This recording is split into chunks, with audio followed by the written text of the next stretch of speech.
sourd qui n'entend rien du tout. Tu t'en fous de Dieu, tu te moques de sa Bible, mais un jour, tu couleras des larmes pour tout cela. Tu vas couler des larmes. Tu vas... Alors nous allons donc recommander notre séance de ce soir entre les mains du Seigneur. Élevons nos voix, prions notre Dieu. Seigneur Jésus, ce soir nous bénissons ton Saint-Nom pour ce rendez-vous que nous voulons avoir avec toi, tel que nous l'avons fixé, Seigneur. Aujourd'hui, nous voulons commencer, Dieu, notre étude sur la fin des temps à propos de 2026. C'est pour cela, Seigneur, nous voulons une fois de plus que tu sois le maître de ce moment et que, Seigneur, tu puisses influencer notre être de sorte que nous soyons des instruments utiles à la gloire de ton nom. Ô Dieu, ouvre notre compréhension, donne-nous l'oreille d'un disciple et que ton esprit, Seigneur, puisse nous conduire dans la profondeur de ce qui sera partagé, Seigneur, entre nous ce soir pour l'honneur et la gloire de ton nom.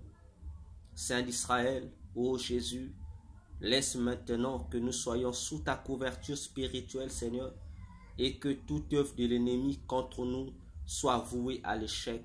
Par ton puissant nom, nous avons ainsi prié et nous disons Amen. Alors, comme je l'avais dit dernièrement, nous commençons aujourd'hui notre étude sur le chrétien face à 2026. Donc, c'est notre étude à propos de 2026, étant donné que nous sommes au mois de juillet, qui est pour nous un mois propice, où nous commençons cette rubrique sur le chrétien face à 2026, qui est une rubrique sur la fin des temps.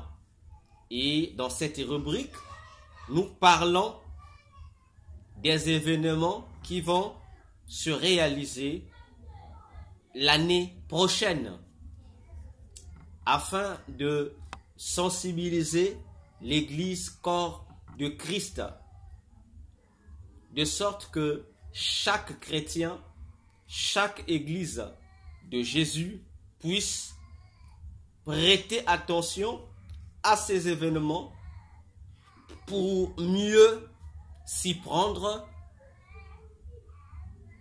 face au retour de Jésus qui n'est plus loin de nous pour enlever son Église.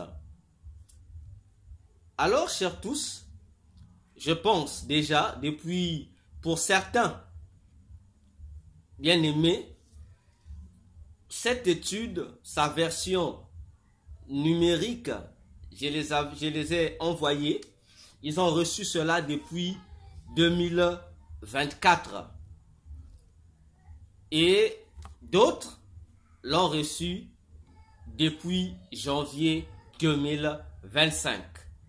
J'ai pris le soin de le faire ainsi pour permettre à chacun de mieux méditer, pour s'imbiber déjà du contenu, de sorte que lorsque nous allons commencer notre étude, que certains éléments, certaines choses soient claires à notre entendement.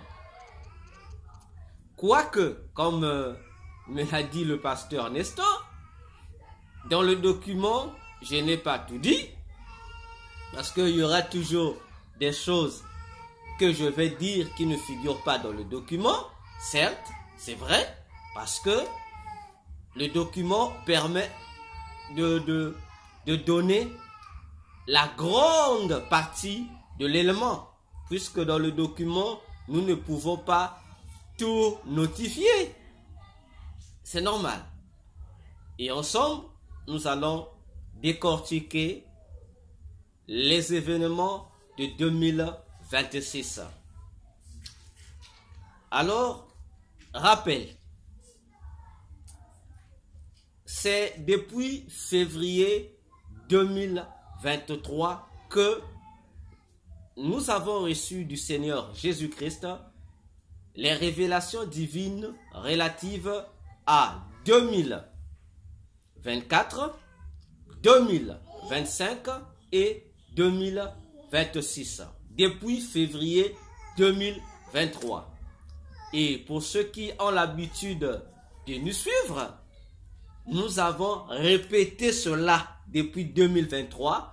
Je disais souvent que nous avons déjà dans nos stocks 2024, 2025 et 2026.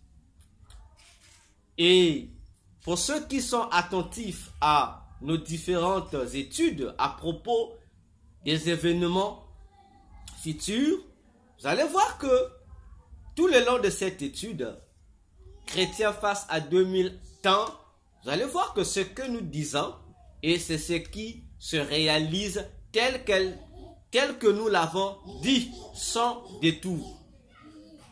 Pour nous inviter ici à comprendre que les choses sont sérieuses. Nous disons ces choses qui sont non seulement sérieuses, mais également très dangereuses pour nous. Parce que dans cette étude, le chrétien face à telle année, nous expliquons des choses qui concernent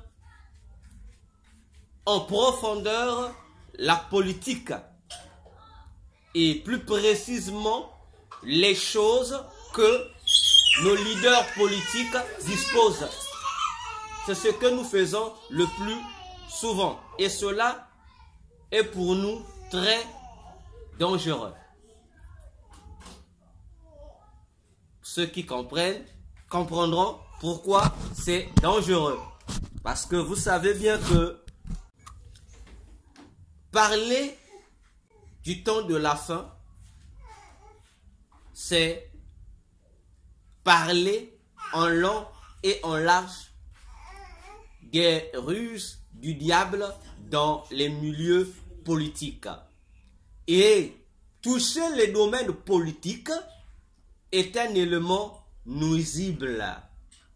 Chose que bon nombre de serviteurs de Dieu n'aiment pas aborder.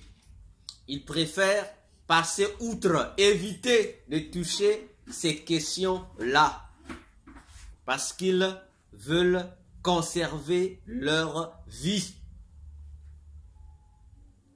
Voyons-nous? Et lorsqu'ils parlent du temps de la fin ou des événements eschatologiques, si vous le remarquez bien, vous allez voir que on répète jour après jour les mêmes choses de manière aléatoire. On vous dira, voilà, nous sommes au temps de la fin. Matthieu 24 avait dit, il y aura des famines, il y aurait ceci, il y aurait cela. Mais pourquoi le pauvre Matthieu 24 n'est pas expliqué dans sa juste valeur? Les événements que notre Seigneur a eu à décrire dans Matthieu 24, ce sont des événements qui doivent être expliqués, rendus vivants dans le temps. Attention, attention. Donc, pour vous qui avez ce temps de nous suivre, que ces enseignements soient pour vous des réveils pour vous inviter à vous préparer jour après jour au retour de Jésus qui n'est plus loin. Je répète, qui n'est plus loin. Nous faisons notre travail à vous qui nous suivez, chers tous bien-aimés en Christ, de faire votre part et d'en faire bon usage. Alors, nous allons passer à notre passage biblique de base.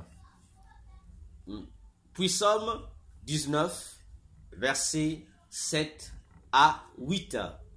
Le Psaume 19, versets 7 à 8, lisons la parole de Dieu au nom de Jésus-Christ. Il est dit, la loi, je lis avec ma version David Martin, la loi de l'Éternel est parfaite, restaurant l'âme.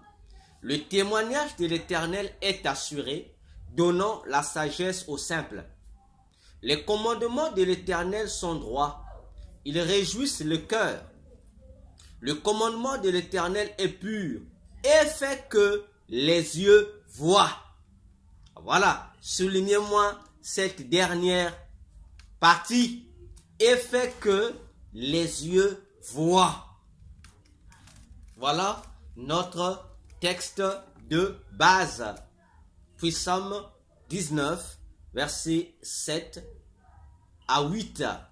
Dans d'autres versions, vous aurez 8 à 9. Voyez-vous? Donc, dans la version Louis Ségan, vous aurez 7 à 8. Dans la version David Martin, vous aurez 8 à 9. Il y a un peu de décalage. Alors, pourquoi ce passage nous servira-t-il de base? Parce que ce passage est révélateur par rapport à ce que je venais d'expliquer en amont. On nous dit, la parole de l'Éternel est parfaite. Elle restaure l'âme. Et on dit, cette loi de l'Éternel est également le témoignage de l'Éternel qui a pour mission de donner de la sagesse au simple. Le simple ici, c'est l'ignorant, quelqu'un qui ne connaît pas, quelqu'un qui n'est pas informé, quelqu'un qui est au courant de rien. Donc la Bible utilise souvent cette expression de simple. Donc, on comprend ici que la méditation de la parole de l'Éternel ou la connaissance de la loi de Jésus amène l'ignorant à être savant. Amène celui-là qui manque de sagesse à être sage. Et on va encore plus loin. Le verset dit que le commandement ou les commandements ou encore la parole de l'Éternel fait que les yeux voient. Ce qui veut dire que la parole de l'Éternel est aussi un collier spirituel qui ouvre les yeux pour que nous puissions voir. Pourtant, me diriez-vous, nous voyons déjà, mais l'ouverture des yeux dont il s'agit ici, il s'agit de voir au-delà de ce que tu vois déjà. C'est-à-dire, lorsque tu médites la parole de Dieu, lorsque tu la comprends dans sa juste valeur, cette parole de Dieu va t'expliquer des choses qui sont au-delà des choses qui sont en face de toi. C'est-à-dire encore que la parole de Dieu est une puissance qui vient briser le rideau de l'illusion, le voile de l'illusion que le monde des ténèbres a répandu sur toute la terre pour empêcher les humains que vous et moi sommes de découvrir ces desseins, ces œuvres maléfiques. Raison pour laquelle le monde des ténèbres ne cesse de multiplier des stratégies pour éloigner les gens de cette parole de Dieu qui se trouve nulle part ailleurs sinon que dans la Bible. On crée toutes les stratégies possibles. Non, la Bible n'est pas la parole de Dieu. Elle a été écrite par des hommes. Donc c'est la parole des hommes. Non, la Bible a des erreurs. Non, la Bible patati patata. ce sont que des astuces sataniques qui ont pour mission d'éloigner les hommes que nous sommes de la véritable connaissance de Dieu. Et cela est fait à bon escient, c'est exprès. Parce que tous ceux qui viennent avec ce genre d'arguments, ce sont des envoyés des démons, purs et simples. Voyons-nous.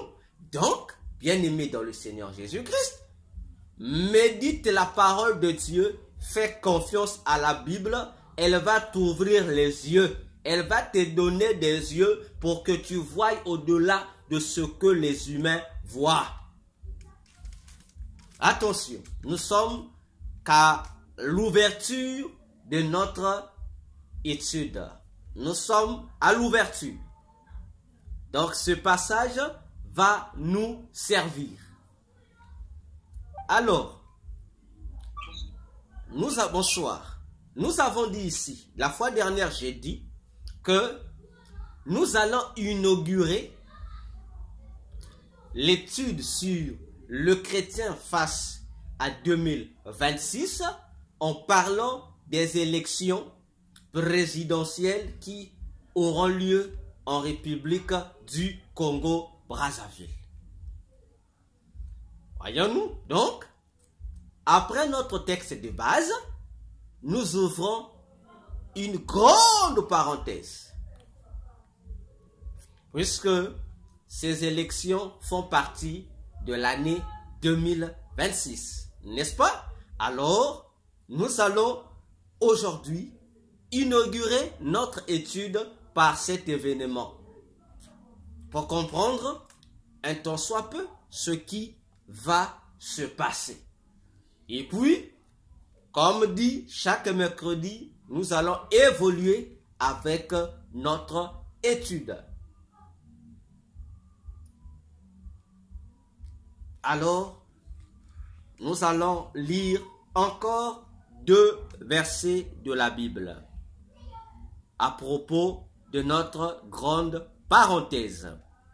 J'espère que vous aussi, vous avez vos Bibles avec vous. J'espère bien que vous avez vos Bibles avec vous. Ce que j'aime lorsque nous faisons des études, que chacun de nous ait sa Bible pour vérifier ce que nous donnons comme passage biblique et ce que nous disons. Oui, c'est comme ça. Donc, le premier passage que nous allons lire ensemble, nous allons prendre le livre du Psaume 36, verset 9. Le Psaume 36, le verset 9. Je vais lire avec notre ancien frère, Louis Séguin, tandis que sur ma Bible David Martin, je garde notre texte de base. Alors, le Psaume 36, verset 9,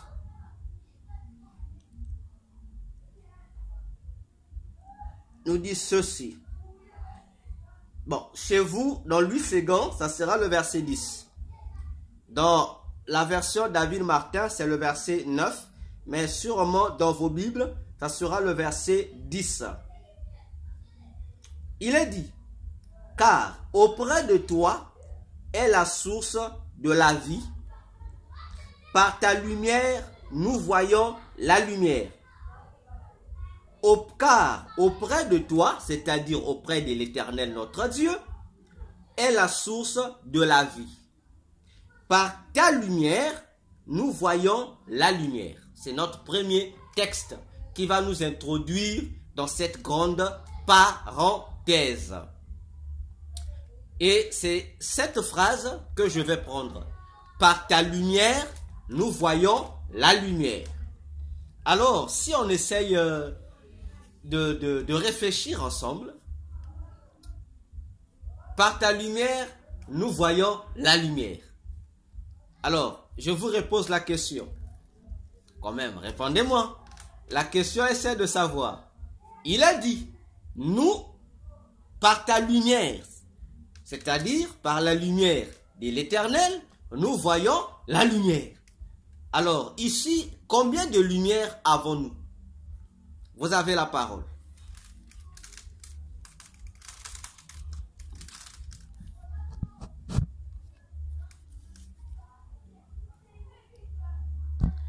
Par ta lumière, nous voyons la lumière. Combien y a-t-il ici, d'après vous, de lumière?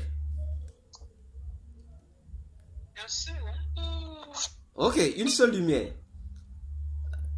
Le bien-aimé, tu es d'accord? Moi, je dirais 2. Ah bon. Il y a une, il y a deux. Alors, expliquez-vous. Il y a une lumière. Justification.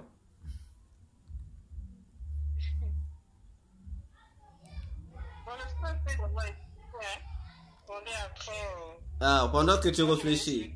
D'accord. Oui. Ok. Donc, le frère, tu as le monopole de la parole pour expliquer comment il y a deux lumières.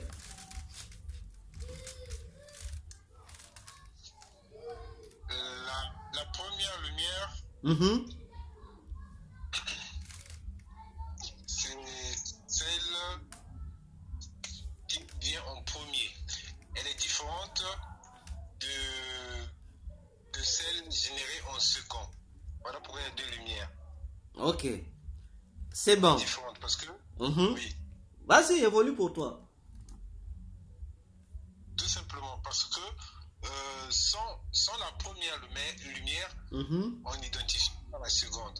Ok. Et donc la première, elle est différente de la seconde. Ok. Alors, notre sœur, on revient chez toi. Si tu as pu trouver ta justification, il faut une lumière. Non, ce n'est pas l'inspiration. Ah. L'inspiration, c'est là que je veux parler en fait. D'accord. Bien. Donc, par ta lumière, nous voyons la lumière. En réalité, tous les deux, vous n'avez pas tort. Tous les deux, vous avez raison. Il y a deux lumières, il y a une lumière. Pourquoi deux? Mais parce que il y a une première lumière qui va donner naissance à une deuxième lumière. Cependant, il y a une lumière parce que la première lumière et la deuxième lumière égale la même chose. Seulement, c'est les effets qui changent. Parce que la deuxième lumière que nous voyons n'est rien d'autre que le résultat de la première lumière. En un mot, lorsque vous allumez une torche dans un endroit sombre, que constatez-vous? Vous constaterez que vous aurez une lumière à l'intérieur de votre torche et vous aurez aussi une lumière en direction d'où votre lumière, votre torche est orientée. Vous allez voir que vous vous retrouverez avec deux lumières. Une lumière qui se trouve à l'intérieur de votre torche et une autre lumière qui se trouve à l'extérieur de votre torche. Voyez-vous? Et si vous comparez la lumière qui se trouve dans votre torche et celle qui est hors de votre torche, les deux lumières sont différentes, n'est-ce pas? Mais en réalité, ce n'est que la même lumière. Parce que la lumière de l'extérieur n'est rien d'autre que une projection de la lumière de l'intérieur. Voyons-nous? Donc, le psalmiste ici, en disant que par ta lumière, nous voyons la lumière. Voyez-vous? Donc, la première lumière va projeter sa lumière vers un endroit donné pour permettre aux humains de voir cette lumière. Parce que la première lumière est une lumière que les humains ne peuvent pas voir. C'est une lumière qui détruit les yeux. Tandis que pour que nous les humains soyons capables de voir cette lumière, il nous faut une autre forme de cette lumière. Je m'explique. Dieu est lumière. Nous le savons, hein? Dieu est lumière. Et lorsque toute la Bible dit que Dieu est lumière, tenez-vous bien. En fait, cette lumière-là, c'est parce que Dieu est un feu dévorant. Donc sa nature, c'est un feu. Raison pour laquelle vous remarquerez que les anges n'arrivent même pas à fixer Dieu comme ça, lorsqu'il est dans sa forme de Dieu, au risque d'être consumé par cette flamme. Pour que nous ayons, nous et les anges, l'opportunité de voir Dieu, il faut que Dieu puisse projeter une autre nature de lui-même, mais toujours lumineuse. C'est-à-dire, en termes spirituels ou mystiques, on dit que l'être, la créature ou l'esprit ou la divinité diminue le degré ou l'intensité de sa lumière au niveau du nécessiteux. C'est-à-dire, Dieu en tant que Dieu, il dégage une lumière que ni ange ni humain ne peut supporter. Parce que cette lumière a la capacité de te faire exploser. Cette lumière-là, que tu sois esprit, que tu sois humain, cette lumière-là, le fait que toi, tu puisses la contempler, elle va te faire exploser. C'est pour cette raison, Dieu est obligé, lorsqu'il veut se révéler à quelqu'un ou s'adresser aux anges, il doit prendre une forme où l'intensité qu'il dégage est réduite. Il réduit cette intensité au niveau du nécessiteux pour permettre au nécessiteux de le voir ou d'être en communication avec lui. Voyez-vous? Et voilà comment ça se passe. Donc, lorsque le psalmiste dit ici dans le psaume 36, verset 9, que par ta lumière, nous voyons la lumière. Et là, si la première lumière, c'est Dieu, mais la deuxième lumière, c'est qui? Vous connaissez son nom. La deuxième lumière, c'est toujours Dieu, mais Dieu sous une autre forme. Dieu sous une forme que tout le monde peut voir. Parce qu'on dit, c'est pas par la on voit la première lumière au moyen de la deuxième lumière. Alors qu'on dit, par ta lumière, nous voyons la lumière. Et la seconde lumière, l'autre forme de la divinité, c'est la personne de Jésus-Christ. Voyez-vous? Bien, je monte. Ce passage nous permet, voyez que ce texte a une corrélation avec notre texte de base du chrétien face à 2026. Donc le problème ici c'est voir, nous voulons voir la lumière, n'est-ce pas? Voir la lumière. Parce que le chrétien qui ne voit pas la lumière, ça veut dire que c'est un chrétien qui ne voit pas bien. C'est un chrétien qui voit flou. Alors, lorsqu'on voit la lumière, ça veut dire on voit clair, on voit exactement ce qui nous entoure. Voyons-nous, on voit ce qui nous entoure. Et vous devez aussi savoir une chose, comme nota bene, dirais-je, que dans ce monde-là, on a deux types de lumière. Le premier type est appelé la lumière et le deuxième type est appelé les ténèbres. Ah oui. Les ténèbres, c'est aussi une lumière, non? Vous savez pas ça? Les ténèbres ou l'obscurité, c'est aussi une forme de lumière. Oh, c'est aussi une forme de lumière, c'est une lumière. Oui, oui, l'obscurité est une lumière. C'est une lumière. Seulement, à la différence avec la lumière, le premier type, c'est que le type que nous appelons la lumière, c'est une lumière avec éclat. Tandis que les ténèbres sont une lumière sans éclat. C'est une lumière. Ah oui. Ah, j'espère que vous me comprenez bien.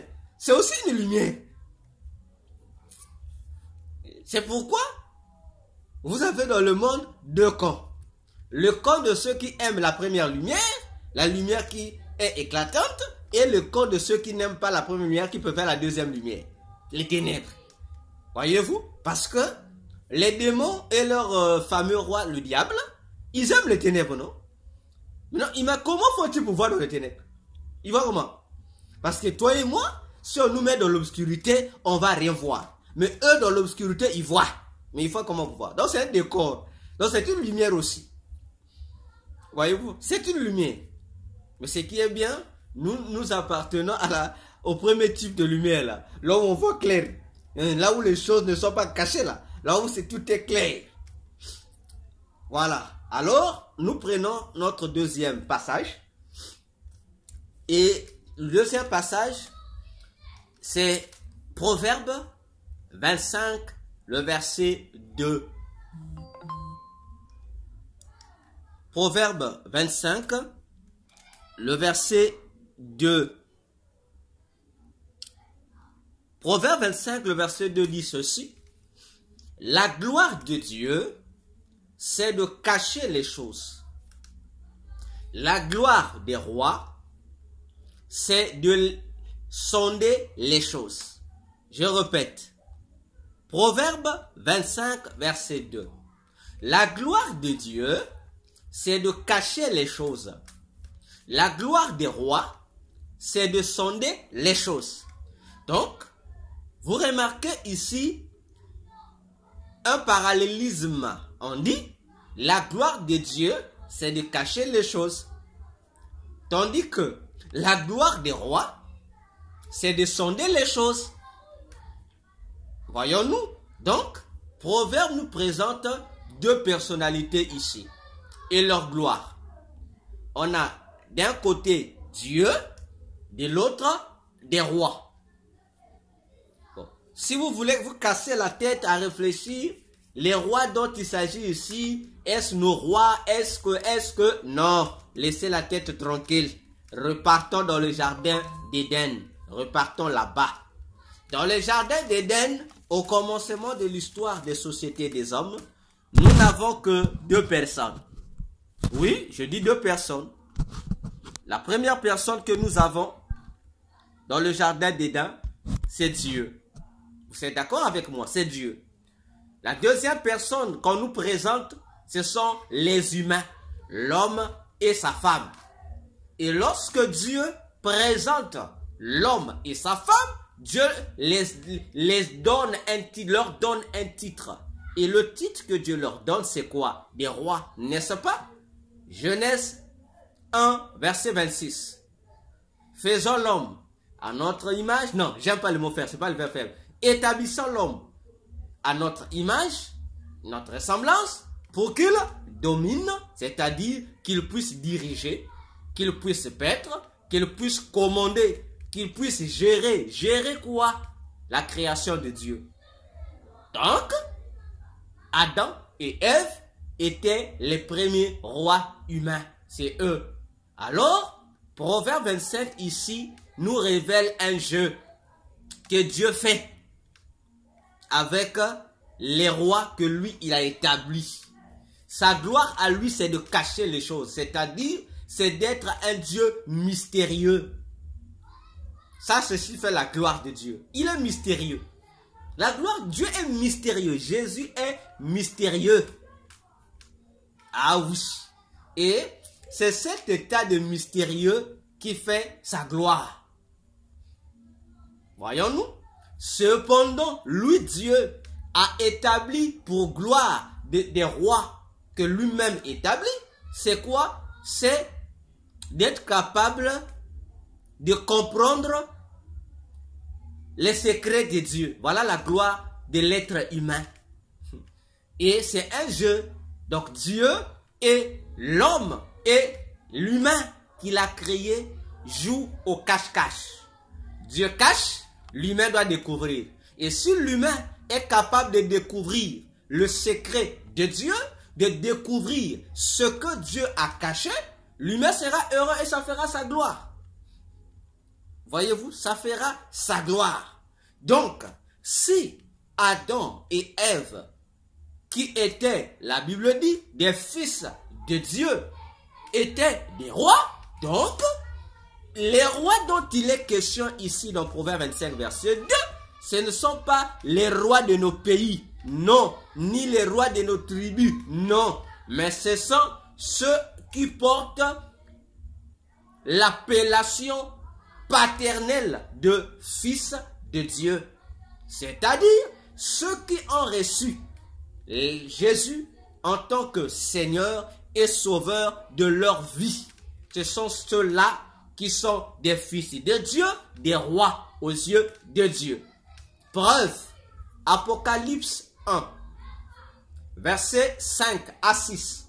L'apôtre Jean dit, Dieu, Jésus, a fait de nous des sacrificateurs et des rois. Bon, dans ta Bible, la partie des rois, tu ne vas pas trouver ça. Parce que certains traducteurs ont refusé de traduire cette partie, on ne sait pas pourquoi.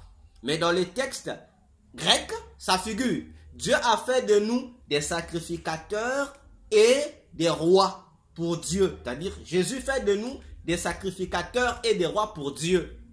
Et l'apôtre Pierre aussi va confirmer cela dans 1 Pierre chapitre 2 du verset 1 jusqu'au verset 12e. Pierre dit, Dieu a fait de nous un sacerdoce, c'est-à-dire des sacrificateurs, et on dit un sacerdoce royal, c'est-à-dire des sacrificateurs qui sont aussi des rois. Donc, puisque toi et moi, bien-aimés dans le Seigneur Jésus-Christ, nous sommes des rois, alors notre gloire, c'est de sonder les choses que Dieu a cachées. Sonder veut dire entrer en profondeur de la chose pour découvrir sa signification. C'est-à-dire, c'est chercher à découvrir, à comprendre cette chose-là. Autrement dit, le Seigneur, en nous donnant l'opportunité de jouer ce jeu de cache-cache avec lui, il nous donne aussi la capacité de percer le voile de l'illusion, le voile de l'ignorance que le monde de ténèbres ont eu à recouvrir le globe terrestre et tout ce qui s'y trouve. Rappelez-vous, je vous ai toujours dit que 99% des choses que nous voyons ici n'existent pas. C'est l'illusion. Ça n'existe pas. C'est l'illusion. Je vous ai toujours dit ça. Voyez-vous? Donc, Satan aussi, comme il veut singer Dieu, lui aussi, à la place, comme Satan et les démons ne sont pas mystérieux, alors, eux aussi sont obligés de créer des illusions pour cacher certaines vérités, afin que les humains ne soient pas capables de les découvrir. Voyons-nous?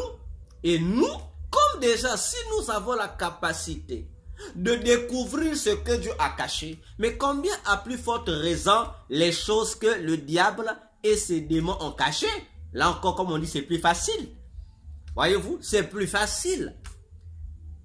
Voyez? Alors, Proverbe 25 nous introduit dans notre sujet d'aujourd'hui. L'ouverture de notre étude, le chrétien face à 2026. Je rappelle, c'est quoi les élections présidentielles en République du Congo-Brazzaville en 2026?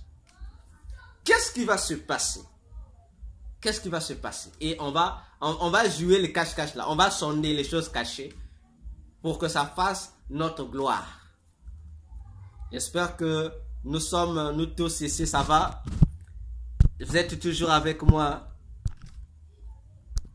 Alors, les élections présidentielles en République du Congo Brazzaville. Ah! Rappelez-vous, dans l'étude sur 2025, vous connaissez ONU, 2025, Rome, ONU, vous connaissez la suite.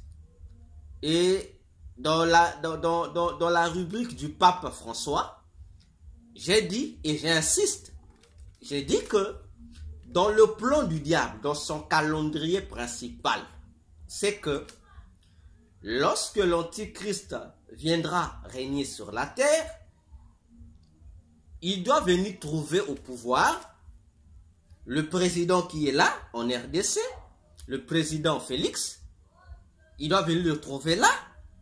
Au Congo-Brazzaville, il doit venir trouver le président Denis qui est là. Je rappelle seulement. Donc, dans le plan, on doit venir retrouver dans les deux Congos les présidents actuels. Donc, pour le diable, les présidents actuels sont des signes ou des indices que l'Antichrist doit venir trouver. Comme c'est curieux. Et j'ai aussi dit, de l'autre côté du Vatican, il faut que l'Antichrist vienne, lorsqu'il viendra régner, il doit trouver, lui doit trouver là-bas, là. Donc il doit avoir mutation entre lui et celui qu'il viendra trouver. Et celui qui viendra trouver là-bas doit être un certain Jean-Paul. Je vous ai dit ça. Un certain Jean-Paul.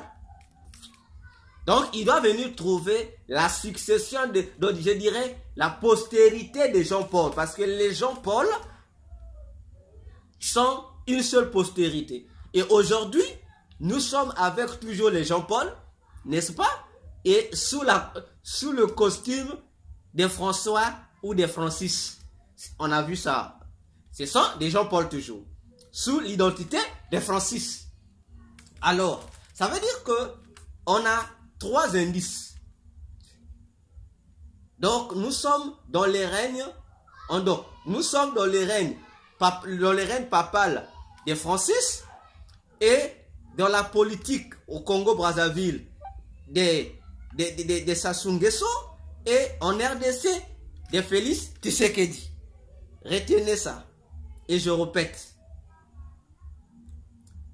Dans le calendrier principal du diable, nous l'avons vu et nous sommes en train de le voir dans notre étude sur 2025, Rome, etc., partie Pape François. Que lorsque l'Antichrist viendra sur la terre pour régner en tant que le faux Messie, il doit venir trouver au pouvoir. Dans les deux Congos, on doit retrouver les deux présidents actuels. Il doit venir les retrouver là. Et au Vatican, il doit venir trouver la génération des Jean-Paul. C'est-à-dire les Francis là. Il doit les trouver. Donc, dans la tête, il doit trouver ce règne. Ce qui veut dire que parmi les indices du règne de l'Antichrist, on doit venir retrouver au Congo-Brazzaville le règne d'un roi, parce que la Bible les appelle des rois, le règne d'un roi, donc la dynastie, ou, voilà, je ferais dire ça ainsi, la dynastie de Denis, la dynastie de Denis, il est seul, et en RDC, la dynastie de Tshisekedi. Et au Vatican, la dynastie de Jean-Paul, ou encore de Francis. Bien. Alors, puisque nous voulons parler ici des élections présidentielles en République du Congo en 2026. On va en parler. Ne vous en faites pas, on va en parler. Donc, vous devez d'abord bien maîtriser ce petit paramètre-là de ces trois indices. Est-ce que ces trois rois-là, de ces trois pays, seront-ils éternels? Non, ils ne seront pas éternels, mais ils vont continuer à être incarnés ou représentés par leurs successeurs. Mais qu'ils seront en réalité aux yeux du diable que eux-mêmes, on va s'expliquer.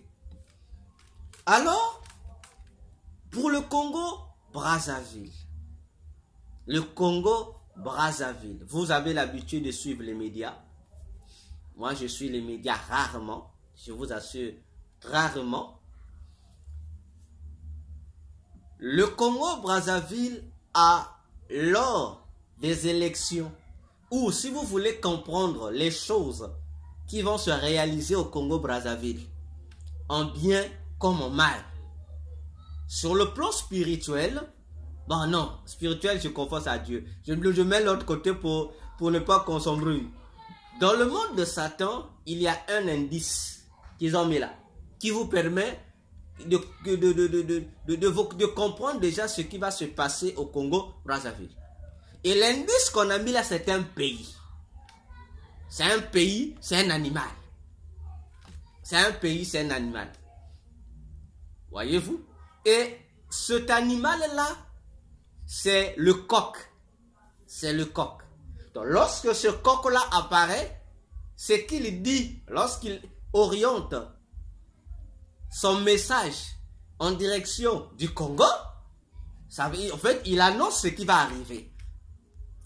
Mais pour comprendre ce qu'il a dit, il faut être un roi appartenant à Jésus-Christ. Ça va te faciliter la compréhension de son langage. Le coq pourra dire A. Vous, tout le monde a écouté A. Mais en réalité, il n'a pas dit A, il a dit B. Donc, la responsabilité des enfants de Dieu en Christ, c'est quoi? C'est d'être capable de bien comprendre ce que le coq a dit. Si tout le monde a écouté A, même les presses ont écouté A, même ceux qui ont des oreilles, je ne sais pas, aiguisées ont écouté A, toi tu dois être capable de ne pas écouter A, tu dois écouter le vrai, la vraie lettre qui a été prononcée, que c'était pas A, c'était B. Parce que le son A que tout le monde va écouter, c'est le mensonge, c'est l'illusion. En réalité, il n'a pas dit A. C'est l'illusion qui pousse les gens, qui envoûte, je dirais même, les gens à écouter le A. Mais en réalité, il a dit le B. Il a dit le B. Je vais prendre un exemple pour que je me fasse bien comprendre. Autrefois, lorsque j'étais catholique, on allait à une messe qu'on appelait entre guillemets mercredi des cendres. Ah oui, hein? Mercredi des cendres. Vous connaissez ça sûrement. Or, lorsque je suis venu dans la magie, j'ai compris que on ne nous rendait pas service. Ceux qui célébraient ça, donc, et ceux qui célèbrent ça, et ceux qui assistent, en fait, on ne nous rendait pas service. On ne nous bénissait pas. On nous maudissait. Parce que les cendres là qu'on vient donner là, on fait semblant, non, ce sont des rameaux que vous amenez là. N'a rien à voir, ça n'a rien à voir avec les rameaux là.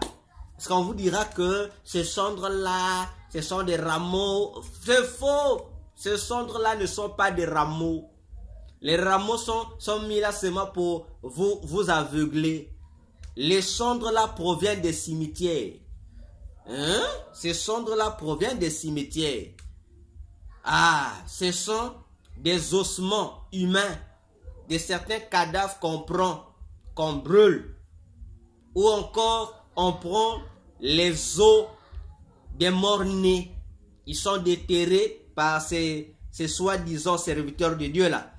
Ils sont déterrés par eux et écrasés. Donc ils déterrent, ils brûlent. Et on récupère la cendre, on vous amène ça à l'église et on appelle ça mercredi de cendre. Retenez-moi le mot mercredi de cendre là. Hein, le mot là, le jour là, retenez ça. Donc, lorsque tu viendras devant l'homme, le prêtre, il va te mettre ça sous le front. Toi, tu penses que ce sont tes rameaux là. On va dire la fête des rameaux. Rien à voir. On va te mettre la cendre provenant des ossements, des cadavres sur le front. Et là, tous ceux qui sont dans la messe, parce que là-bas, ils célèbrent, ils ne font pas de culte, ils font la messe. Tous ceux qui sont dans la messe et ceux qui sont hors de la messe, les passagers, au travers des micros, des baffes, il va écouter la prière que le prêtre va faire. Il va faire une belle prière. En tout cas, je vous assure. Il va déclarer de belles paroles. Vraiment, toi-même, tu dis oui, oui, oui. Vraiment, c'est ça même. En réalité, tout ce que tu entends comme belles paroles là, ce n'est que de l'illusion. C'est pas ce que dit les prêtres. Il va te bénir, mais en réalité, tous ceux qui sont occultes dedans écoutent très bien ce que dit le prêtre. Hein? Demandez à ceux qui sont là-bas, quelle est la bénédiction que le prêtre dit ou donne à chaque personne lors de cette cérémonie de, c'est pas mercredi des cendres. En réalité, il dit ceci. Il dit ceci. Tu meurs dans notre magie.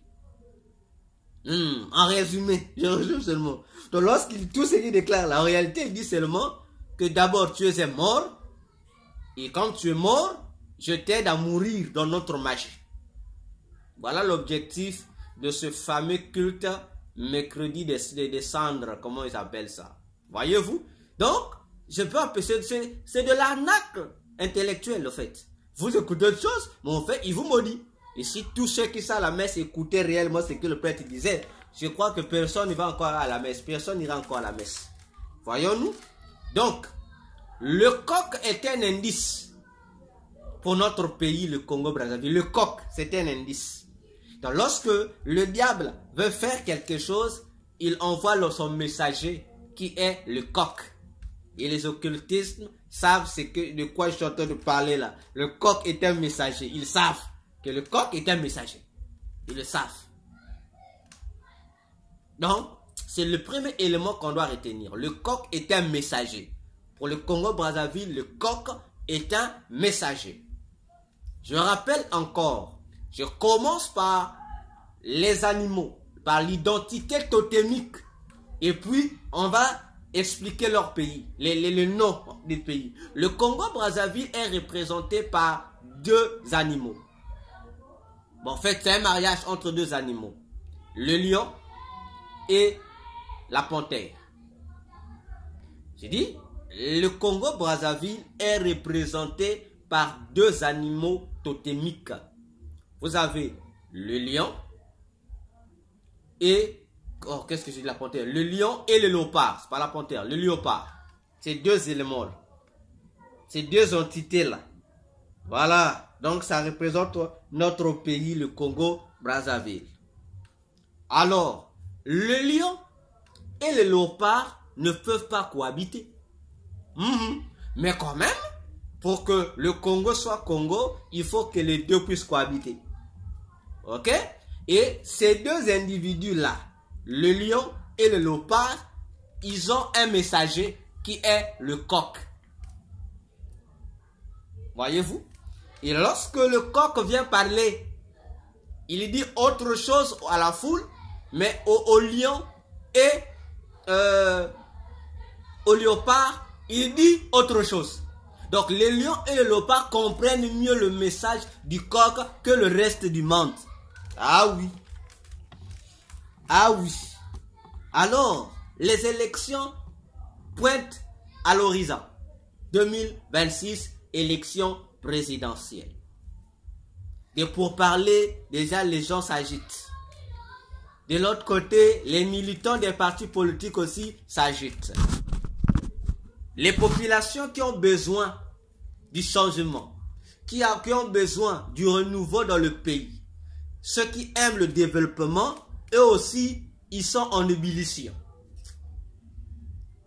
Du côté de l'opposition aussi, les militants sont en ébullition.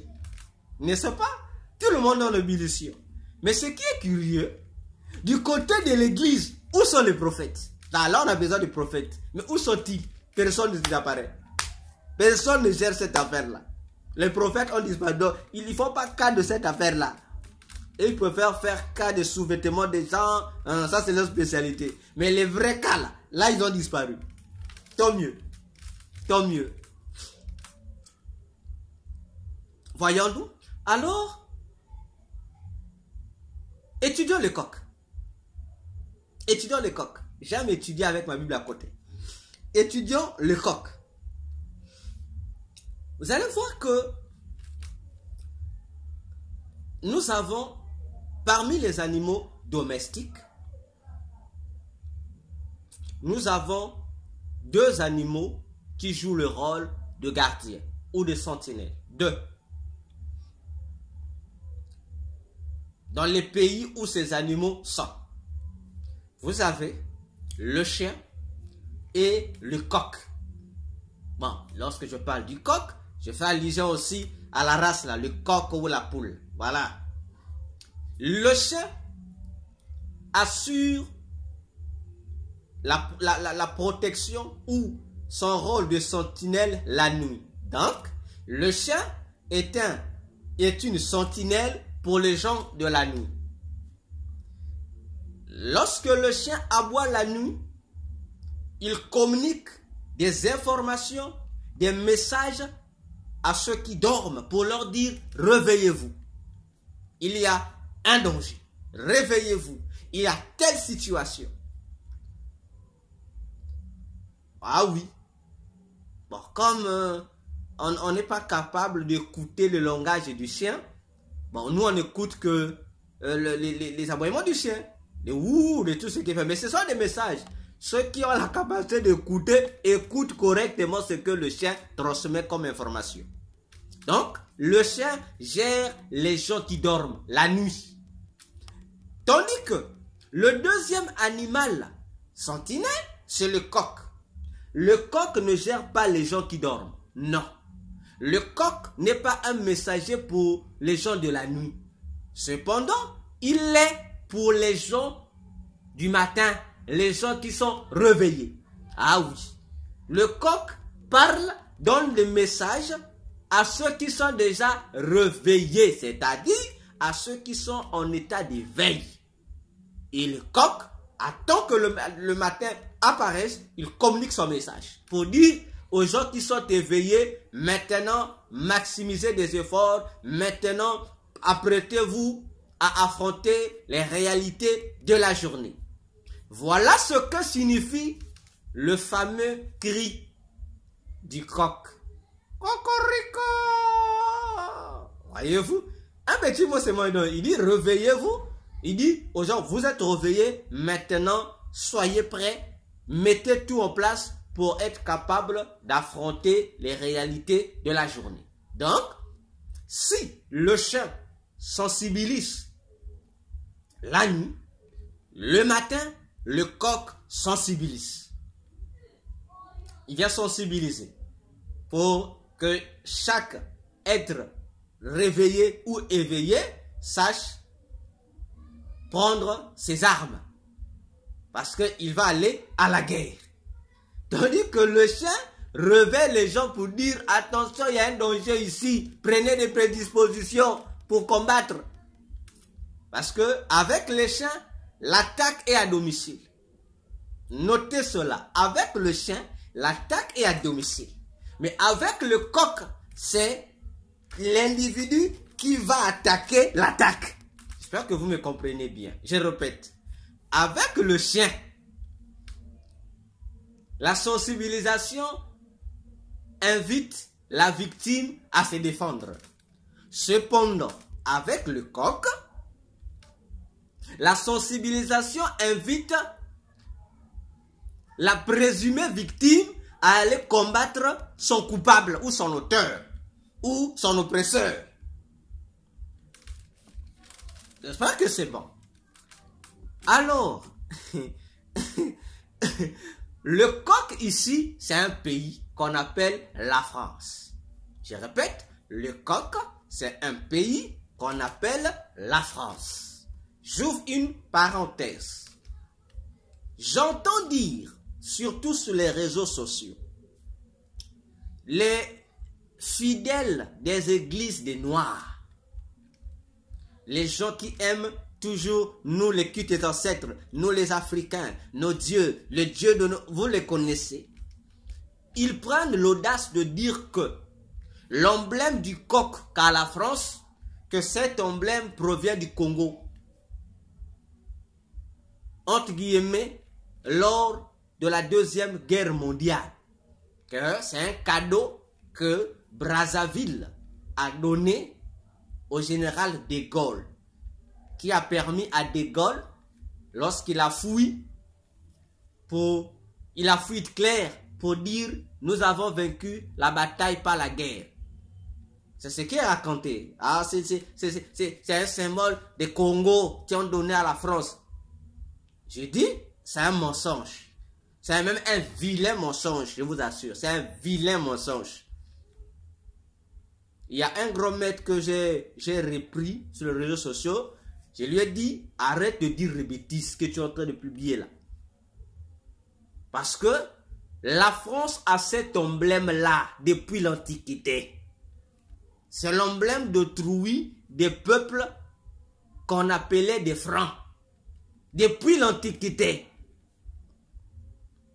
Voyez-vous? Donc, depuis l'Antiquité, avant que la France ne puisse, comme on dit en français, avant que la France n'existât, avant que le Congo n'existât, avant que la guerre mondiale ou la première et la deuxième guerre mondiale n'éclatèrent, cet emblème appartient à ce peuple, à cette tribu qu'on appelle autrefois les Francs, qui étaient aussi appelés de leur vrai nom les Gaulois. Ce n'est que plus tard qu'ils ont porté le titre des Francs. Mais leur vraie identité, ce sont des Gaulois. Ce peuple-là, les Gaulois. Voyez-vous? Je ferme la parenthèse. Donc, le coq ici, c'est la France. Alors, lorsque la France part, ou le coq chante, c'est un message, non? On invite l'individu à aller attaquer la menace qui se prépare contre lui. Autrement dit, le coq t'invite à anticiper ton adversaire, à anticiper ton ennemi. Le coq a parlé. Le coq a sûrement parlé. Voilà. J'entre dans la Bible. La Bible dit un jour, vous allez tout comprendre. La Bible a tout dit, même si elle n'a pas tout dit, mais elle a tout dit. Un jour, Pierre jura fidélité à Jésus jusqu'à la mort. Jésus lui a dit non, viens, tu vas me renier 3 fois. Nous connaissons l'histoire. Pierre a dit niet jusqu'à la mort. Jésus lui dit, quand tu ne me comprends pas, il faut que je fasse intervenir le messager. Le messager des gens du matin. Le coq. Il dit, le coq, après avoir chanté 3 fois, toi, Pierre, tu vas me renier. Tu vas me renier, toi, Pierre. Et dès que tu vas me renier, le coq va chanter 3 fois. Pierre a nié. Mais le jour J, lorsque Pierre a fini de renier Jésus pour la 3e fois, le coq a chanté. Et la Bible dit, lorsque le coq a chanté, Pierre s'est souvenu de ce que Jésus lui avait dit. Vous suivez, hein? Pierre s'est souvenu de ce que Jésus lui avait dit. Et la Bible a dit automatiquement, une tristesse a envahi son cœur. Et il est allé pleurer pour se repentir, pour demander pardon au Seigneur. Voyez-vous, lorsque le coq est utilisé par le Seigneur, le coq doit réveiller quelqu'un, doit interpeller la conscience de quelqu'un pour la repentance sincère. Pierre s'est repenti. Mais pourquoi Jésus a donné à Pierre cette phrase? Ou a mis à côté de Pierre un coq? Mais parce que Pierre était un président de la République, mes frères. Pierre, il était le président de la République du pays de Dieu, qui est l'Église. C'est lui qui était le chef de tous les disciples, dit la parole de Dieu. Et c'est à lui, lorsque Jésus s'apprêtait à quitter ce monde, que Jésus va laisser la mission de continuer à présider son Église. C'est à Pierre Donc, Pierre était un leader politique. Et lorsque je dis ça, déjà des hommes de Dieu vont se fâcher. Fâchez-vous. Ici, dans le chrétien face à 2000 ans, j'aime lorsque les gens se fâchent. Fâchez-vous. Mais oui, Pierre était un politicien. Quel est le chrétien ici qui n'est pas politicien? Sauf le chrétien qui est ignorant. Parce que Jésus, dans Matthieu 16, nous connaissons 16 à 17 ou 18, Jésus dit, je bâtirai mon église. Mais le mot église, c'est un mot grec, c'est pas Jésus qui l'a conçu. Non. C'est pas un mot hébreu, non. C'est un mot grec, le mot ecclésia. Et que veut dire ecclésia? Ne prenez pas d'abord les soi-disant définitions que donnent les dictionnaires bibliques ou les théologiens, qui veut que ecclésia soit, on dit, l'assemblée des rachetés. Faux. Mettez X déjà, c'est faux. Que ecclésia soit, comme on dit, appelé hors d'eux. Là aussi, il faut mettre une croix. Ça, ce sont des définitions par extension. C'est-à-dire, ce ne sont pas les définitions correctes, mais qu'on prend par extension, quoi. Bon, on dit, bon, de manière figurée.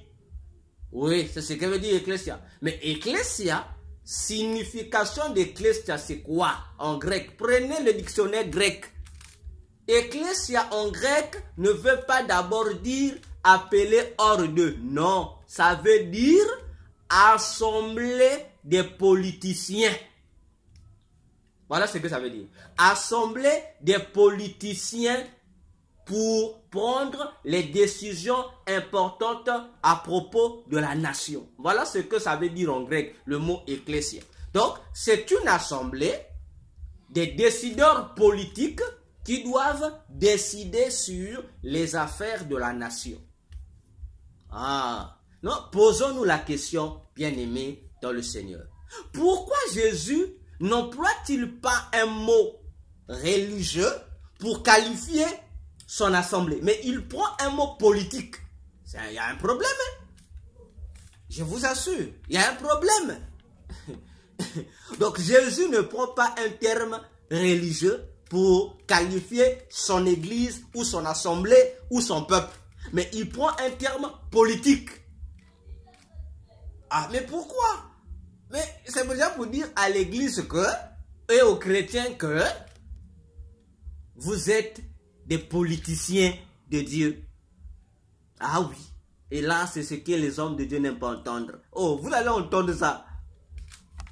Donc, Jésus fait de nous non seulement des religieux, mais des politiciens aussi. Pour cause, donc, il nous donne le mandat d'être capable de prendre des décisions au même titre que les politiciens physiques sur les réalités de nos nations. Ah, voilà. Donc, vous comprenez que si Pierre était à la tête de cette équipe-là, mais c'est lui qui est à la tête des politiciens, comment on l'appelle? N'est-ce pas le président? Pierre était le président de la République. Il était là, chef. Un politicien. Alors, remplaçons les valeurs. S'il y a eu un coq, bon, qui a aidé Pierre à prendre conscience, à retrouver, comme on dit, la bonne voie.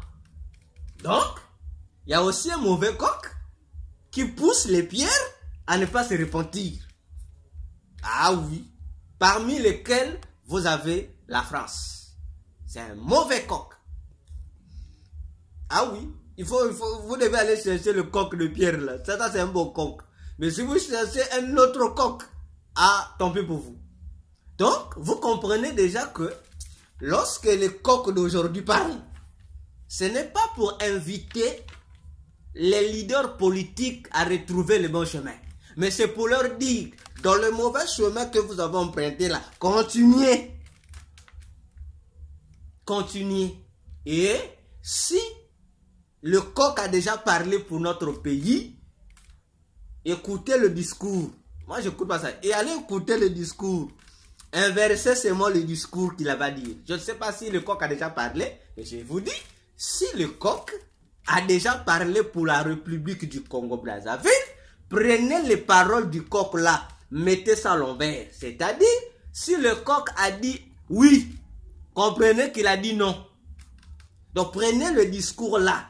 En français, on a un exercice. On dit, prenez la phrase ou le discours du coq, du président français, transformez ça à la forme négative.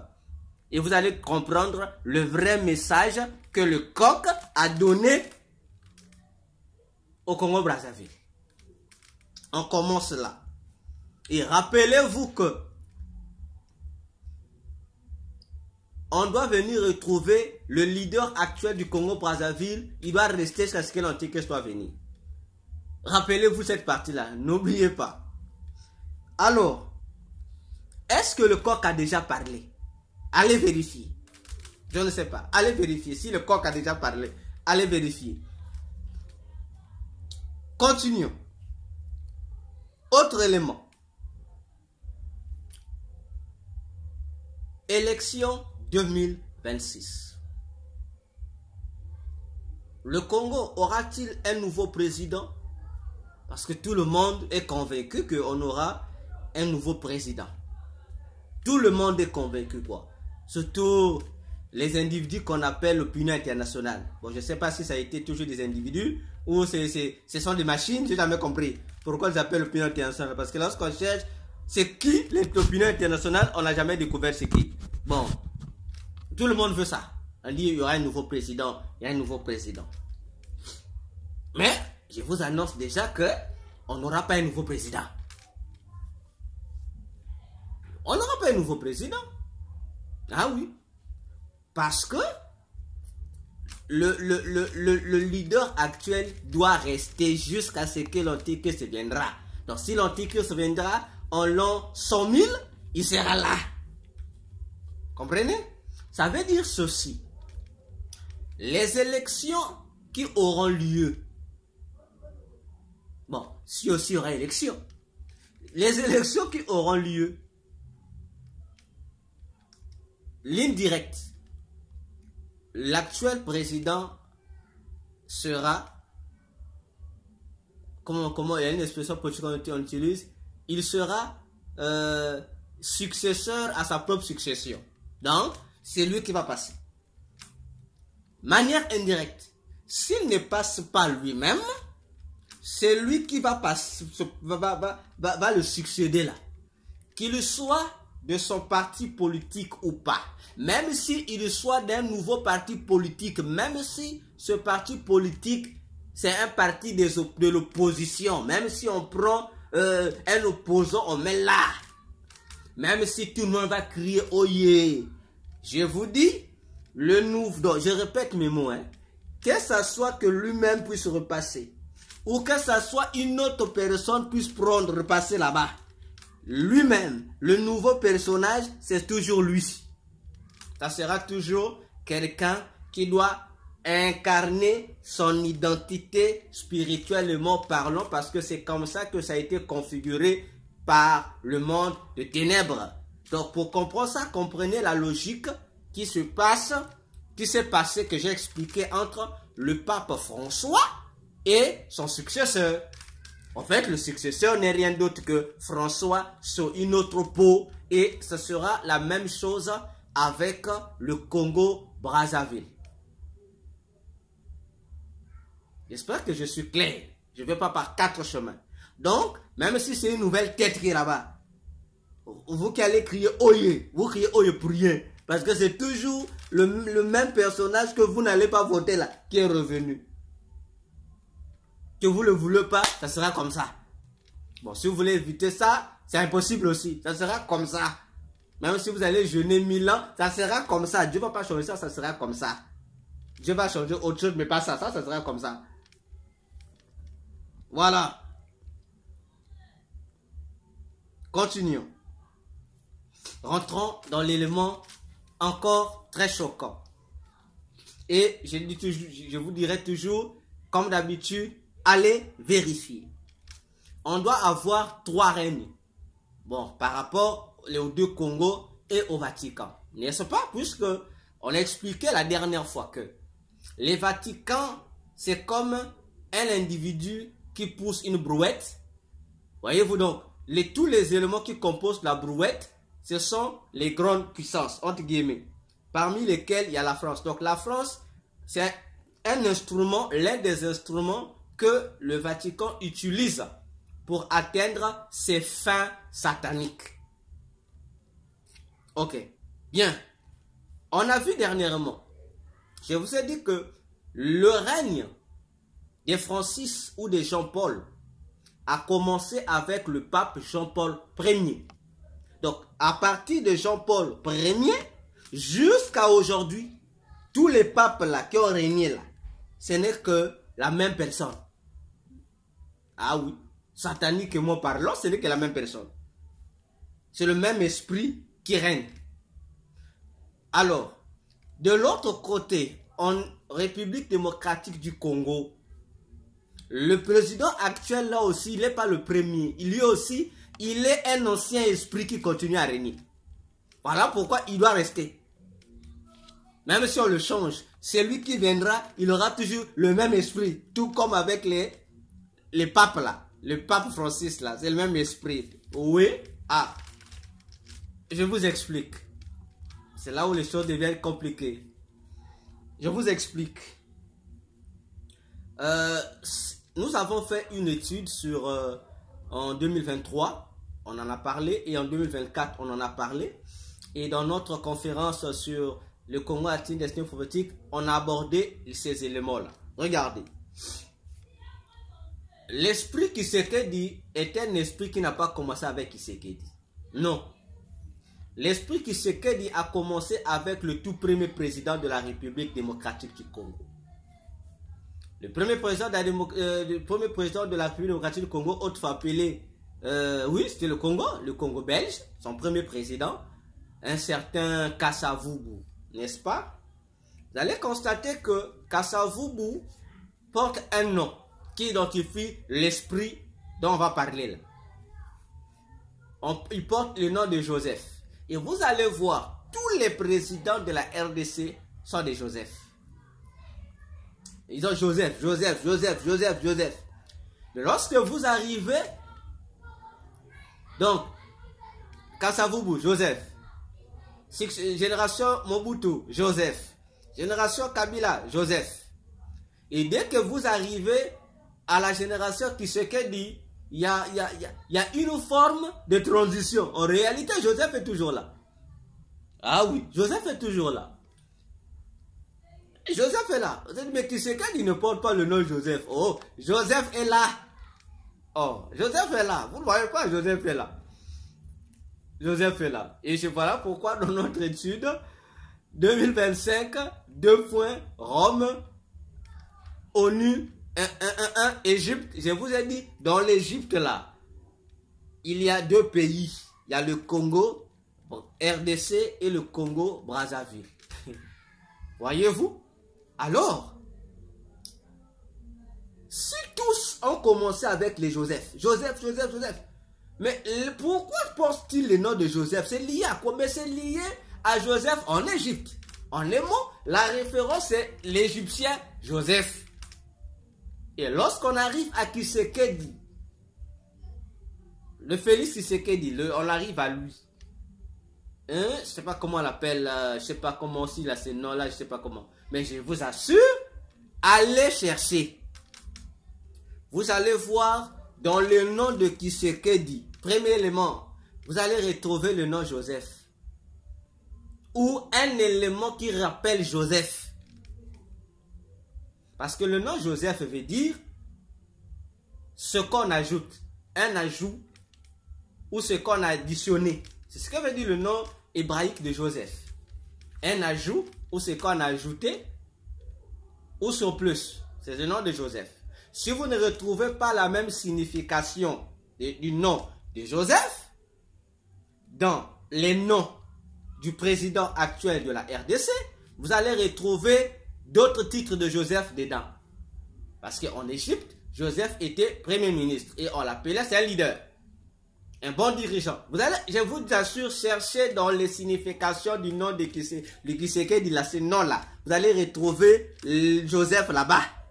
C'est un Joseph. Deuxième élément. L'histoire. J'étais pas encore né. Oui, je suis pas encore né peut-être. Qu'il y a eu toujours des conflits entre Mobutu et Kisekedi père. C'est ce qui nous est raconté, hein. Ah, ils n'entendaient pas, c'était le pire ennemi de ceci. Ça, c'est ce qui s'est passé sur la terre. Mais ce qui s'est passé hors de la terre, dans le monde satanique, les deux étaient des meilleurs amis inséparables. Ah oui, là, on dit seulement la vérité. Mobutu et Kisekedi, dans leur sorcellerie, oui, c'était des sorciers. Kisekedi était sorcier, Kisekedi père était sorcier, Mobutu était sorcier. Ah, ça c'était sorcier.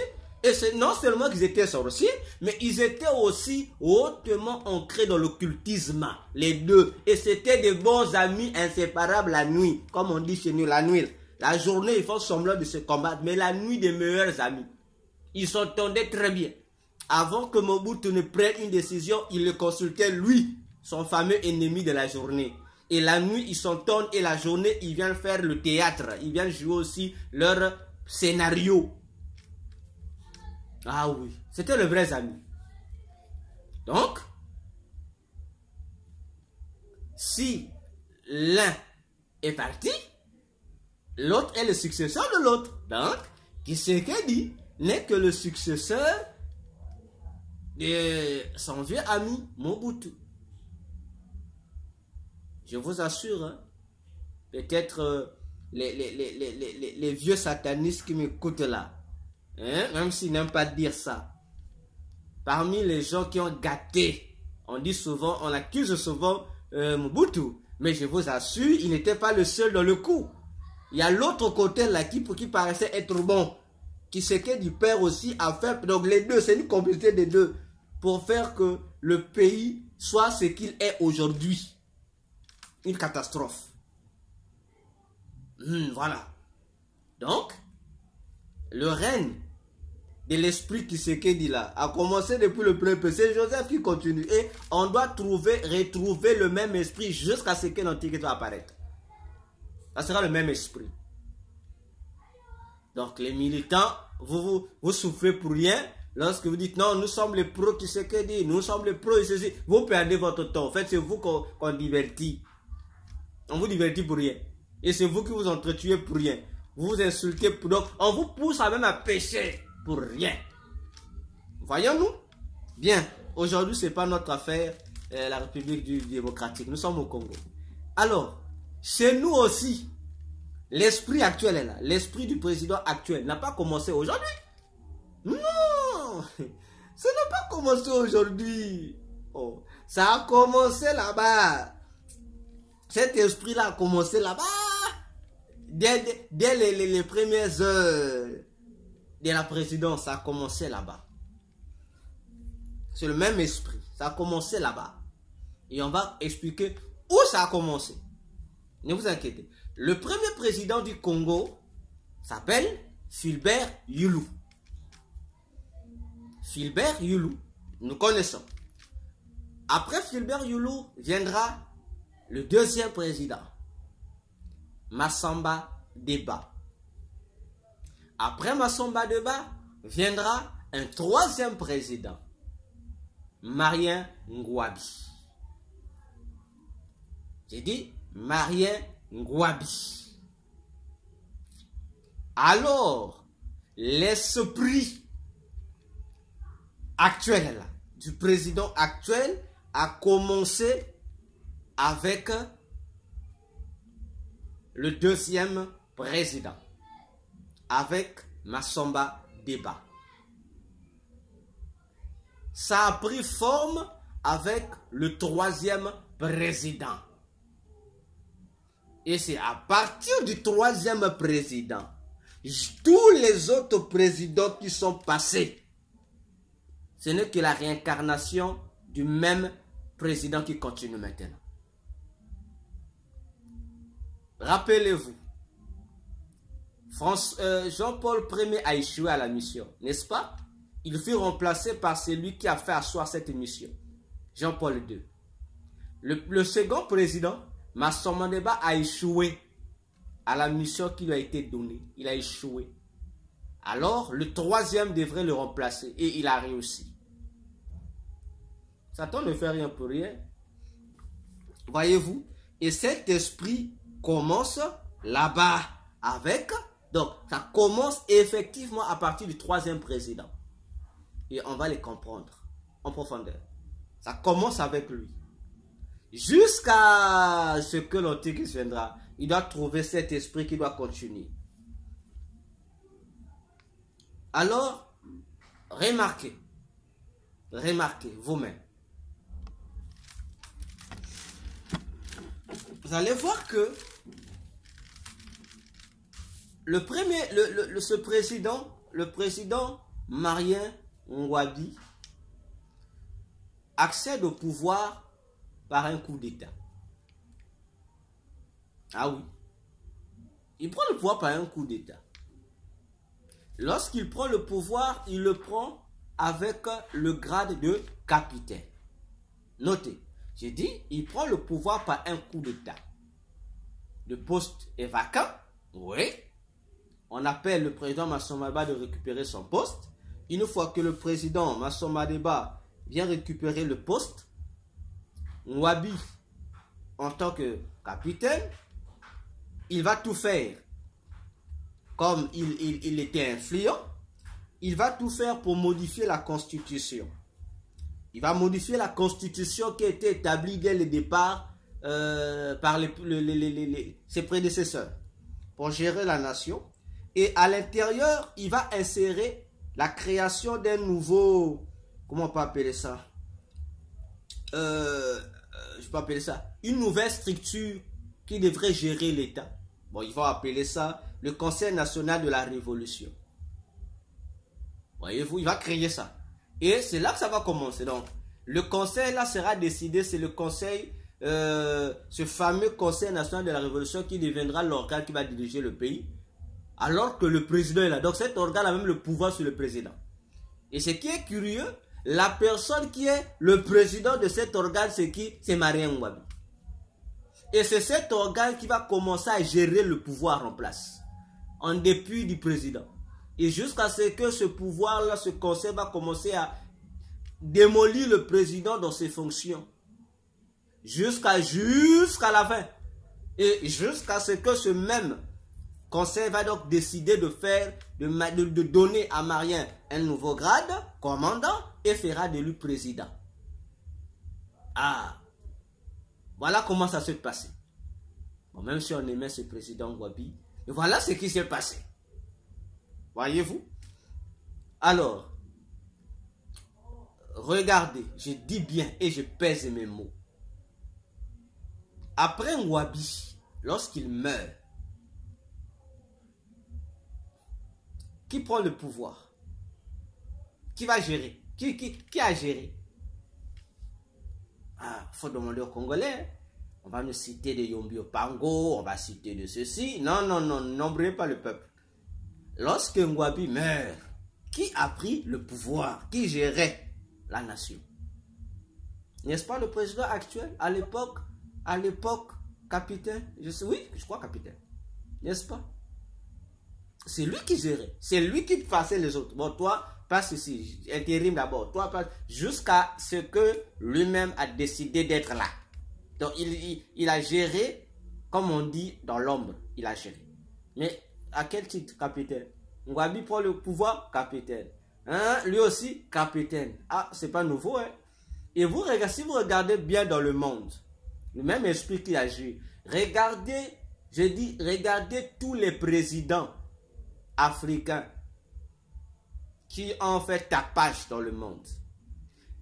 Regardez, vous allez constater que bon, les présidents qui viennent avec l'esprit révolutionnaire, les soi-disant révolutionnaires, vous remarquerez que pourquoi, s'ils sont 199 ont pris le pouvoir par coup d'État, et ils avaient quel grade? Capitaine. Ah, est-ce que c'est une coïncidence? On va appeler ça coïncidence? Non. Coïncidence pour une... Oui, mais lorsque ça devient 10, Non, non, non, c'est plus une coïncidence. Donc c'est les mêmes stratégies et ils ont toujours les mêmes grades. Et ça doit nous interpeller. Pourquoi tous ces révolutionnaires ne prennent que le pouvoir par coup d'État et la plupart d'entre eux sont toujours capitaines. Donc il n'y a pas d'autre grade pour prendre le... Non, il y a un souci. Bon, notre fameux héros africain actuel, l'homme du Burkina Faso, c'est pas du Burkina Faso. Comment est-il venu au pouvoir? Voyez? Il a pris le pouvoir comment? Est-ce qu'on l'a voté? Non. Parce que les esprits démoniaques là, de la révolution, là, on ne les vote pas. Ils prennent le pouvoir. Vous voyez? Il n'a pas voté, il est devenu président. Bon, il avait quel grade? Non, il a quel grade? Capitaine. Ah, faites attention. Voyez-vous comment le diable nous manipule au fait? Déjà, comme j'ai toujours dit, lorsque tu prends le pouvoir par coup d'État et que tu viens te dire c'est toi l'homme de la justice, en fait, tu montres au monde entier que toi, tu es vraiment bizarre, qu'on ne peut pas te faire confiance. On ne peut pas te faire confiance. Parce que s'il faut lutter pour la cause du peuple, soyons quand même sérieux. Bon, tu as fait le coup d'État, bon, on peut te pardonner. Remets le pouvoir au peuple. Bon, tu ne veux plus remettre, c'est toi qui diriges. Ah non. Donc, je préfère laisser l'ancien qui était là. Il était pour lui mauvais, on savait qu'il était mauvais. Mais parce que toi, le justicier, tu viens faire pire que lui. Bon, regardez d'abord la chaîne, l'AES, comment ils appellent ça, l'AES, là, les 3 présidents, c'est pas... Regardez, les 3 présidents qui sont fusionnés là, regardez, et tous ont fait la même chose, hein. Coup d'État, ils ont accédé. Non, on va réparer le pays. Mais là, jusqu'à là, ils sont tous au pouvoir. Hein? Dites aux Maliens de remettre le pouvoir au peuple quand même. Vous voyez, et tout ça, c'est pour jouer avec l'esprit du peuple. Voyons-nous. Donc, ils ont les mêmes indices. J'ai dit les mêmes indices. Et je peux même enfoncer le clou pour mon pays. Après Ngouabi, qui a pris le pouvoir encore? Qui a pris le pouvoir après Ngouabi? Bon, je ne parle pas des intérims. Eux, ils ne comptent pas. Ceux qui restent, ceux qui ont régné. Après Ngouabi, qui a été le 4e président? A-t-il été voté? Non. Il n'a jamais été voté. Parce que nous étions une république.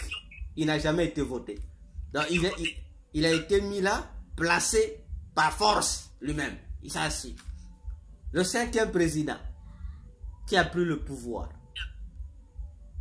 Bon, c'est le président qu'on dit, il paraît, hein, qu'il a pris le pouvoir par suffrage universel. C'est ce qui est dit, hein, notre professeur, le professeur Pascal Youssouba. C'est ce qui est dit, mais nous savons qu'il n'a pas pris par suffrage universel. Nous savons. Voyez-vous? Donc, c'est le même esprit. C'est le même esprit là. Coup d'État, tricherie, je suis au pouvoir. Et je règne, et j'apparais comme le justicier. Bon, après lui, le président qui est venu là, jusqu'à aujourd'hui, le même là, il est passé comment? Donc c'est la même stratégie. On revient, toujours, on se pose et on est héros. Voyez-vous? Donc c'est le même esprit qui continue à agir jusqu'à aujourd'hui. Et vous allez remarquer, au Congo-Brazzaville, le premier président a été déchu du peuple parce qu'il a voulu ramener le communisme dans le pays avec l'esprit du parti unique. On l'a chassé. Le second président est venu.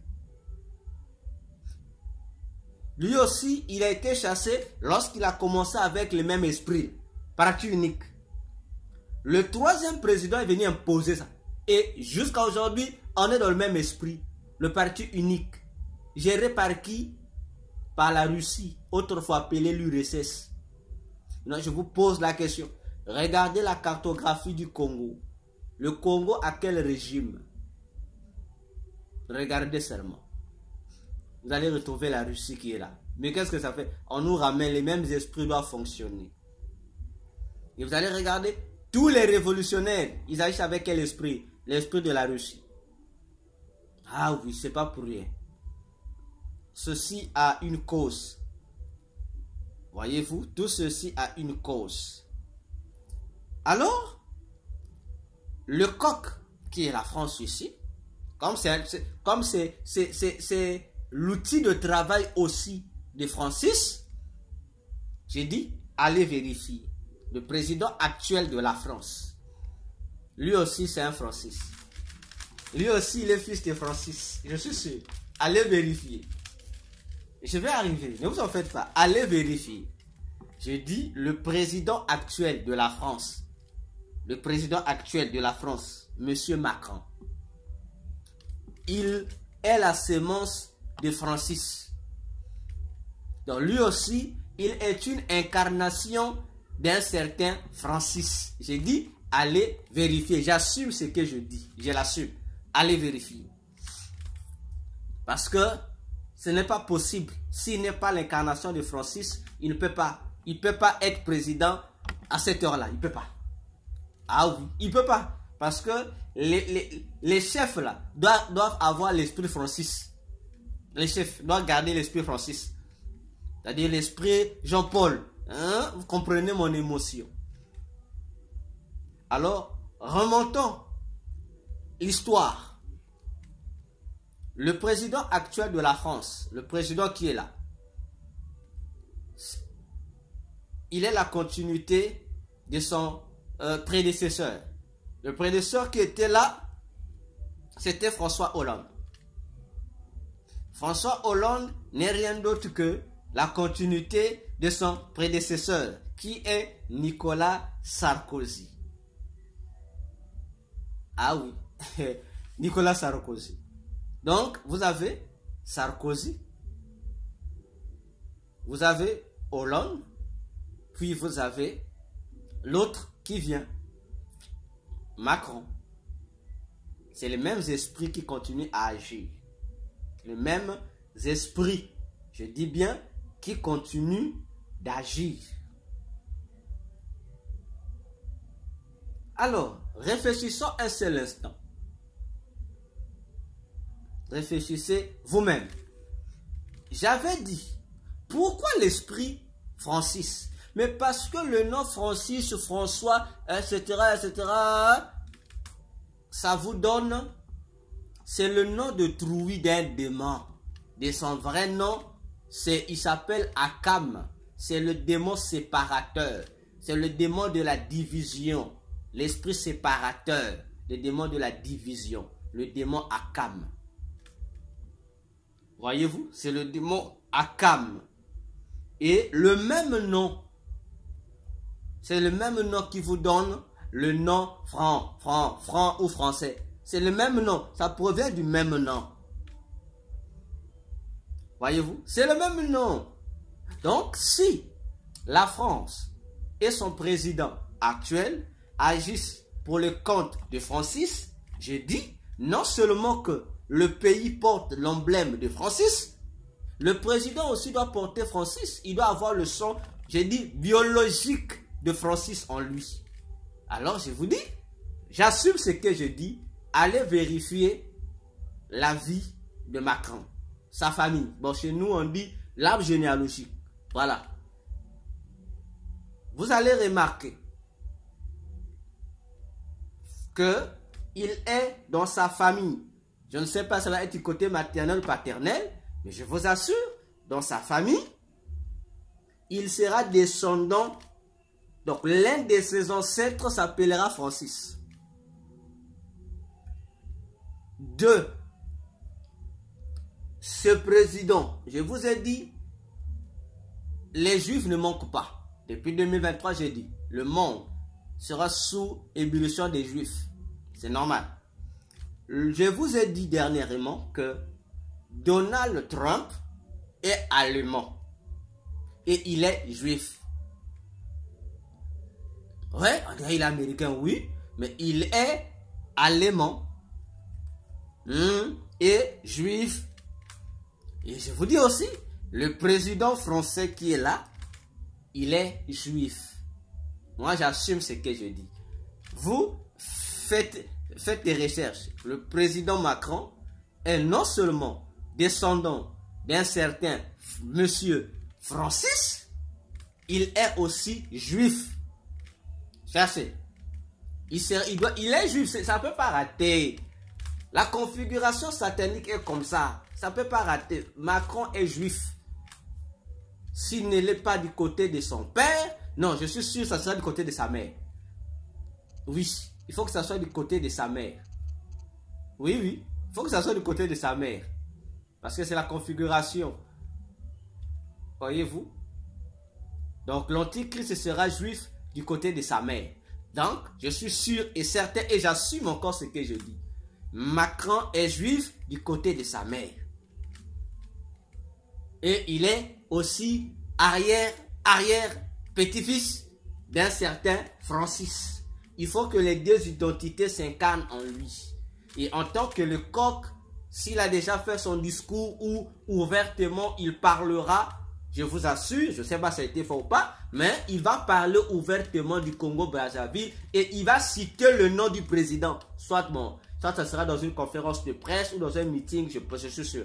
Il va le dire comme ça, il va dire les choses comme ça, les choses qu'on ne peut pas dire ouvertement, mais il va le dire ouvertement. Et il va aussi parler de cette présidence-là. Et je vous ai dit, tout ce qu'il va dire, pour comprendre ce qu'il dit en réalité, transformez ça à l'envers, c'est-à-dire mettez ça à la négative. Vous allez comprendre le message qu'il va donner. Et comme ça, et vous allez suivre l'actualité de la présidence au Congo, comment ça va se passer. Vous allez voir que ce qui a été dit de manière inversée, c'est ce qui va s'accomplir. Allez seulement chercher. Vous allez comprendre ces choses-là. Pour dire que le monde est en ébullition. Le calendrier du diable est en train de courir. En train de courir et en train de fonctionner. Voyez-vous, ça fonctionne. Ah oui, parce que si Macron est un Francis, mais celui que Macron vient remplacer, comment on l'appelle? François Hollande. Mais François, mais c'est Francis seulement, non? Et si vous remontez à Sarkozy, vous allez retrouver François dans Sarkozy. Vous allez retrouver Sarkozy. Donc en fait, c'est des configurations bizarres comme ça. Donc Satan imite ce que Dieu fait. C'est comme ça. C'est un principe. Voyez-vous, c'est comme Jésus. Jésus ne pouvait pas naître dans une famille où il n'y a pas David. C'est impossible.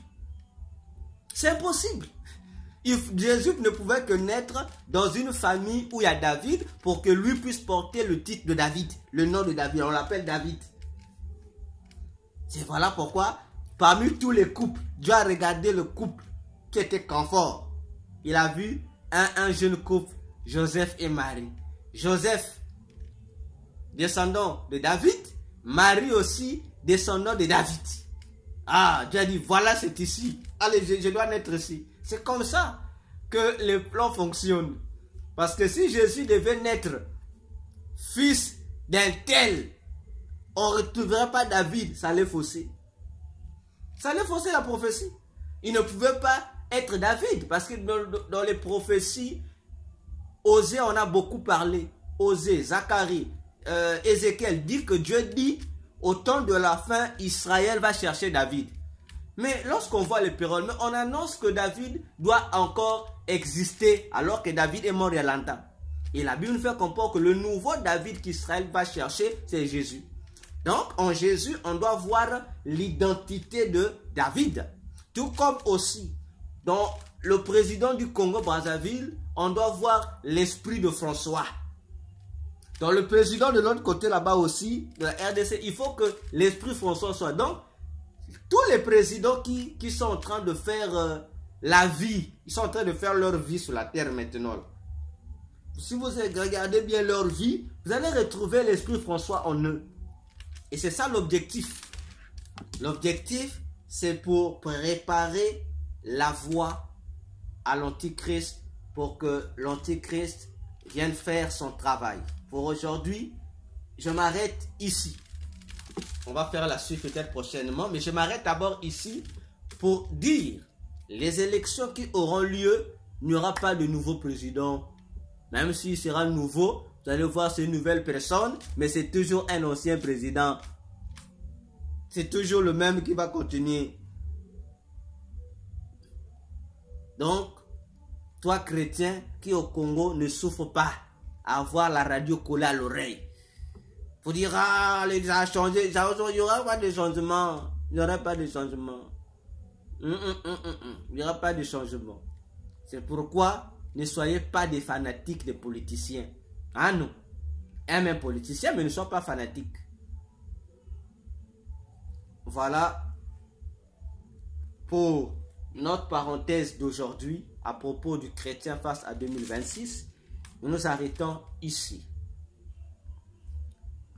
Alors, dans quelques minutes qui nous restent, je ne sais pas s'il y a des questions de votre côté. Je suis à vous.